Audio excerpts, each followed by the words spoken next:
Lydia Dahl, MA Connect TV, and I'm here with the remaining champ, Mr. John Mooney, and joined by his coach, Cian Cowley. Well, what can we say about that?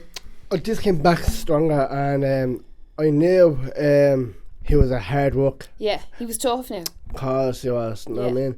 But it wasn't all about me. It was all about the fans and the crowds, and that's why I put the hard work into this. Yeah. Because I knew that I was gonna face Choker Donkey, and so. What's that like for you, knowing that you're going to face him? Because arguably he's one of the most well-known faces on the Thai scene, you know, and a scary opponent. He's a good fighter, you know. Yeah, but I don't do scared, like, you know what I mean? No. But he's the one, like, trying to say that he's like the best of the world. I know he is, but I'm a champ. I always will be a champ, and nobody will take this belt off me. No and way. That's the way it is. Yes, love that. Fight and talk, John Mooney. Fight and talk. But listen, the first time we met was at the last Takeover. It was at the Takeover 7. Yeah. And it was when you won the belt. A tough fight that night as well. What have you been doing in between that? Just training hard? What have you been up to? Yeah, I was training hard for this fight, and but I knew I was gonna train for this next one. Yeah. And so I told my trainer, Cian Cowley, and so he said, right, I will find a match for you, and so he tried his hardest to give me a match. I got him one match, and then the lad that he was fighting pulled out because he seen a video of John online. So no way. John was blaming me on that. So Donkey jumped in on a few days' notice. Fair play to him. Yeah. But you're striking fear into the whole Thai community, huh? I know, yeah. Let me into the middle and I talk to your coach here. Are we good? Are we still all in shot? We're all good? Yeah.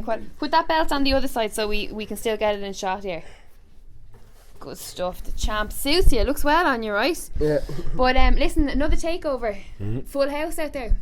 Just about. Yeah, like I was worried about I wasn't worried. It was just more of because there's 3 shows on tonight as well. Like one of them's they're close enough to here as well. So like that's always going to play a part with ticket sales and all. But I don't know. A lot of people thought I was going to cancel the show because this is the worst show for pullouts I've ever had. Like I've had literally the whole card. Like 2 weeks ago, there was only 2 fights that were confirmed. 2 weeks ago, and then I managed to just get it back up to 10 fights and then back up again. But like literally, because obviously the main event, Keith Evans, went running again from Carl. What's the story there? Because I'm not even going to give him any. I'm not going to talk about that because. But Carl is here. Carl's a champ, the reigning champ, defending champ, the best in the country, and he's here and he was training. He's still training. He's still ready to go because we're going to get him in again soon now. But that fight was like the kind of seller for it, like the takeover. Right, was the Carl and Keith, because obviously Keith was the one who called for it. He decided to go on Facebook and make the match himself. So we just brought it, and then Carl put the work in, but then he went running. So that was the main event gone. So then I had to kind of. After that, then a few people just dropped out after they heard that because they kind of thought the show was just going to get cancelled. But they'll never cancel the show, no matter what. Well, you've got a good local support, you know. So the card itself will carry itself regardless of the main event. You know it was just like I'm missing a lot of my lads there. Like even though I had 13 of my lads fighting on the show, I'm still missing a lot of my main lads like Daryl and all that, and Jamie Moore and Turlock and Jay Kelly. There was a lot of the boys missing there, like just from pullouts. You know what I mean? And then a lot of it had a good few on the undercard as well that were good matches, like really good matches locally, and then just pullouts and people pulling out on the day. And it's just it is getting worse as the time goes on. Obviously, there's more people getting involved, but it's. How are you finding that as a promoter? Because you're a fighter as well, so you know what goes on. You know, I can fucking Lara Byrne always says it to me about being able to predict it with the fighters, like, because I'm an active fighter myself and I'm a promoter. I know what the feeling is of fighting. Like, I understand the whole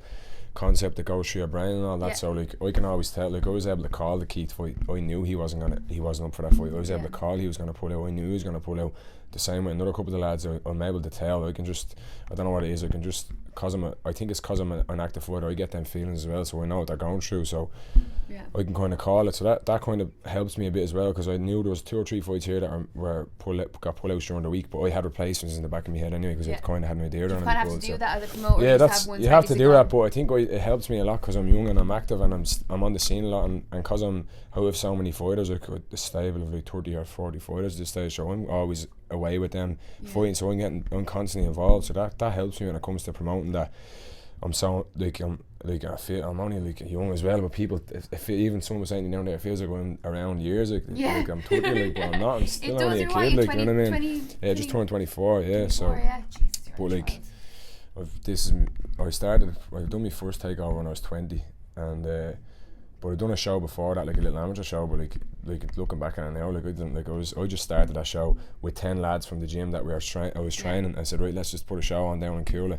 I got 10 people to fight them, and then that was it. I never really thought of it, and then it snowballed, and now here we are now, and now people, it's a thing now, like, it's that time of the year again. Everyone knows June start of summer as a takeover. Everyone knows before Christmas is a takeover. So, and it's getting a big name now. So I'm happy. Do you find yourself like, as the shows keep progressing and keep going on, you find you're dealing with them better, the run up to the promotion? Everything. Obviously, I get good help from a lot of people. Like, there's a lot of people to name that give me a good dig out. Like, I have a good team there to do it. Like, but like, it's not like.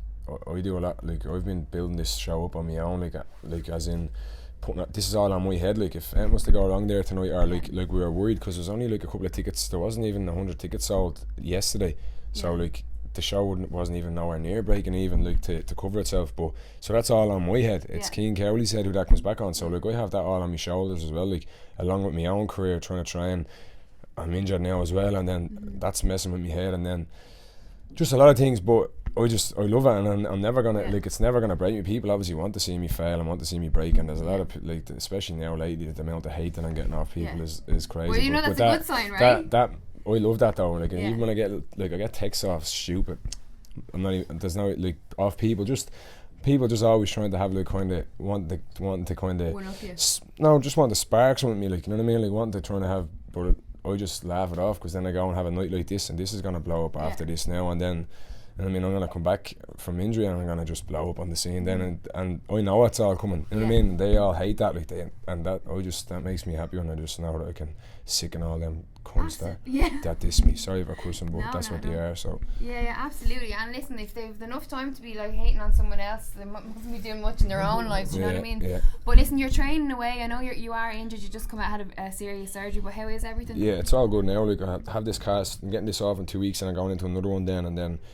Hopefully slowly. They're saying like February, March, but the way the healing's going now, like, I think I'll be able to be back training in January. So good stuff.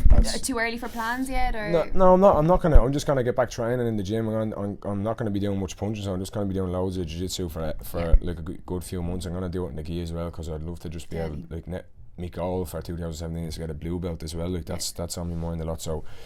But I haven't got a plan to set up, but I think my next fight will be my pro debut though in MMA, because I was due to have my pro debut on Bama, and obviously they got the operation, but I'll be back. Like, if anything, this is probably a blessing to me, because I'm at there in the last couple of weeks. I'm able to suss out who's there and who's not. Now that I'm injured and now that I'm off the scene a little bit, I can see the people coming out, like people who are really there are still there, you know what I mean? And then the people who let on they're there when I'm making it and when I'm doing good and when I'm in Vegas and all this, they all want to be Klingons. And now I can't drive, I can't train, I'm losing my mind, because this is the longest I've ever not been able to train for, so I'm going off my head. But then I'm starting to see where the people are.